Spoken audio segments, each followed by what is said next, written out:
માત્ર 2 મિનિટમાં બનાવો વરિયાળી શરબતનો પ્રીમિક્સ પાવડર. એકવાર બનાવો અને આખો ઉનાળો ઠંડક ભર્યું શરબત તૈયાર કરો.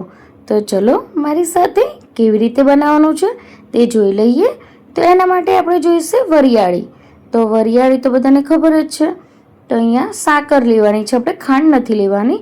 તો સાકર આ રીતની ખડી સાકર માર્કેટમાં મળતી હોય છે, મેં લીધી છે. સાથે જ અહીંયા મરીનો પાવડર કરીને લીધો છે. અહીંયા થોડુંક મેં સંચળ પાવડર લીધું છે.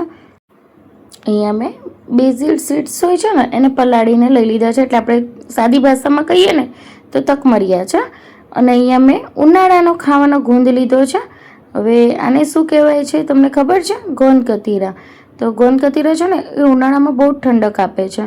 સાથે જ મેં અહીંયા ઇલાયચી લીધી છે. તો હવે આપણે બધી વસ્તુને સાઈડ ઉપર મૂકીશું અને એક મિક્સરનો નાનો બાઉલ લઈ લઈશું. તો હવે અહીંયા છે ને ખડી સાકર લેવાની છે. તો ખડી સાકર છે ને એને મેં પહેલેથી જ પીસીને તૈયાર કરી છે, કારણ કે આપણે ડાયરેક્ટ પીસવા જઈએ છીએ ને તો પછી પીસાતી નથી ને આપણો બાઉલ પણ ખરાબ થઈ જતું હોય છે. તો મેં પહેલાં પારા ખાણીની અંદર ખાંડી લીધી હતી અને પછી મેં મિક્સર બાઉલમાં પાવડર કરીને તૈયાર કરી લીધેલો છે. તો આપણે સૌથી પહેલાં વરિયાળી લઈશું બાઉલની અંદર, પછી મરી આખા પણ નાખી શકો છો અને પાવડર પણ નાખી શકો છો. તમારી પાસે જે હોય તમે નાખી શકો છો. તો મેં અહીંયા થોડો મરી પાવડર લીધો છે. હવે હું જે વરિયાળીનું માપ છે ને એ પ્રમાણે અહીંયા દળેલી આ જે સાકર છે એ નાખવાની છે. તો અહીંયા હું 1 વાટકી ભરીને આની અંદર નાખી દઈશ. તમે જો ગળપણ વધારે જોઈતું હોય ને તો તમે 2 કે 3 વાટકી પણ આની અંદર નાખી શકો છો. તો અહીંયા જો 1 વાટકી ભરીને મેં આની અંદર સાકરનો પાવડર નાખી દીધો છે. હવે ઇલાયચી છે એને આ રીતે ફોલીને પણ તમે નાખી શકો છો, પણ હું છોતરા અંગાતે જ આની અંદર નાખી દેવાની છું. અને હવે આપણે સરસ એવું પહેલાં ઢાંકીને પીસી લેવાનું છે, કેમ કે આપણે 2 પ્રીમિક્સ પાવડર બનાવવાના છે. તો અહીંયા પાવડર જો સરસ એવો પીસાઈ ગયો છે. તો એક પાવડર છે ને આપણે દૂધની અંદર પણ પી શકીએ છીએ. એટલે ઉપવાસમાં જો પીવું હોય ને વરિયાળીનું સરસ એવું ઠંડુ ઠંડુ દૂધ, તો એના માટે આપણે મીઠું નાખ્યા વગર જ પહેલાં આ રીતનું સાદો જ પાવડર કાઢી લઈશું. તો જો હવે આ સાદો પાવડર તો આપણો પીસાઈ ગયો છે. તમે આને ગળણીથી આ ચાળીને પણ તમે લઈ શકો છો, પણ મને તો વરિયાળી જે મોઢાની અંદર ખાવામાં આવે ને એ વધારે મજા આવે છે. તો હું છે ને ચાળ્યા વગર જ આ પાવડર મેં કાઢી લીધો છે 1 વાટકીની અંદર. હવે આપણે આ જે છે ને એ પાણીમાં બનાવી શકીએ ને એવું શરબતનું પ્રીમિક્સ બનાવવાનું છે. તો હવે આની અંદર આપણે નાખી દઈશું સંચળ પાવડર. તો સંચળ તમે વધારે ઓછો કરી શકો છો, અને એવું નહીં કે આની અંદર નાખ્યું એટલે બસ પૂરું થઈ ગયું. તમે જ્યારે શરબત બનાવતા હોય ને ત્યારે પણ તમે ઓછું વધતું એડ કરી શકો છો. હવે અહીંયા હું ફરાળી મીઠું નાખી રહી છું આની અંદર. તમે સાદું મીઠું પણ નાખી શકો છો. હવે સરસ એવું પીસાઈને તૈયાર થઈ ગયું છે. તો જો આપણે શરબતનું જે પ્રીમિક્સ છે એ બનીને તૈયાર થઈ ગયું છે. તમે આને એરટાઈટ ડબ્બામાં 6 થી 7 મહિના માટે સ્ટોર કરીને રાખી શકો છો. પાવડરને કશું જ થતું નથી. અને જ્યારે પણ તમારે શરબત બનાવીને પીવું હોય ને ત્યારે 2 ચમચી નાખો ઠંડા ઠંડા પાણીની અંદર અને શરબત બનીને તૈયાર થઈ જતું હોય છે. તો અહીંયા મેં કાચની બોટલો લીધી છે.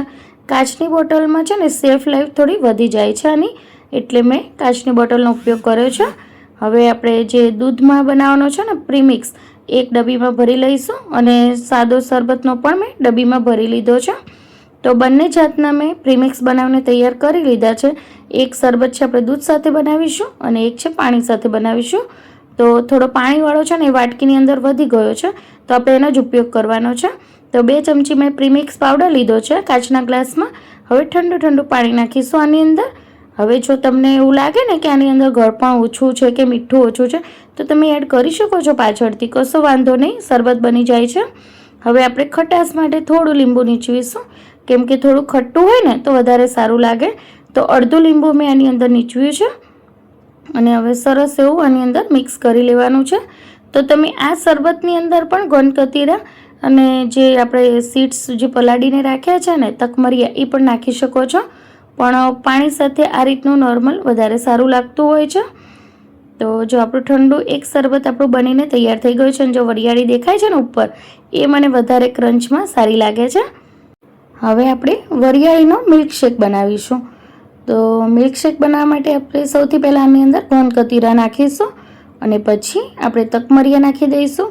તો ગોંદકતીરા છે ને એ ઉનાળામાં બહુ જ ઠંડક આપે છે, પણ જેને ભાવે એને ભાવે, બધાને ન ભાવે. મને તો સ્પેશિયલી નથી ભાવતો, તો તો હું તો મારા ગ્લાસની અંદર કદી પણ એડ નથી કરતી, પણ વિડીયો માટે મેં આની અંદર નાખ્યો છે. જો તમને ભાવતો હોય તો તમે એડ કરી શકો છો. અને હવે એની અંદર મેં પાવડર નાખી દીધો છે, પ્રીમિક્સ આપણે જે બનાવી હતી, અને ઠંડુ દૂધ ઉમેર્યું છે. તો આપણું મિલ્કશેક વરિયાળીનું ઠંડુ બનીને તૈયાર થઈ જતું હોય છે. બરફના 2 ટુકડા નાખી દીધા અને સરસ એવું મિક્સ કરી લો. તો સરસ ટેસ્ટી મિલ્કશેક વરિયાળીનું ઠંડુ બનીને તૈયાર થઈ જતું હોય છે. તો છે ને એકદમ ઇન્સ્ટન્ટ રેસીપી. તો તમને મારી રેસીપી ગમતી હોય ને તો વિડીયોને લાઇક, શેર અને સબસ્ક્રાઈબ કરવાનું ના ભૂલતા. વિડીયો તો તમે બધા જુઓ છો, પણ લાઇક તો કોઈ કરતું જ નથી અને કોમેન્ટ પણ કોઈ કરતું નથી. તમે જ્યારે કોમેન્ટ કરો છો ને તો મને આત્મવિશ્વાસ જાગે છે કે હું તમારા માટે કંઈક નવી રેસીપી લાવું, તો મને પણ થોડું પ્રોત્સાહન મળે છે. તો જરૂરથી કોમેન્ટ કરજો. તો તમને રેસીપી કેવી લાગી એ જરૂરથી મને કહેજો.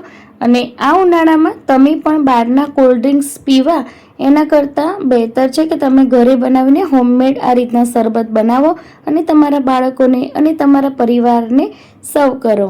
તો થેન્ક યુ સો મચ. જય શ્રી કૃષ્ણ. આવજો. તો તમને મારો વિડીયો ગમ્યો હોય તો મારી ચેનલને એક લાઇક કરી દેજો, શેર કરજો અને સબસ્ક્રાઈબ કરજો. અને આવી જ રીતે મને સપોર્ટ કરતા રહેજો. થેન્ક યુ સો મચ મારો વિડીયો જોવા માટે અને મને શાંતિથી સાંભળવા માટે. ચલો, જય શ્રી કૃષ્ણ.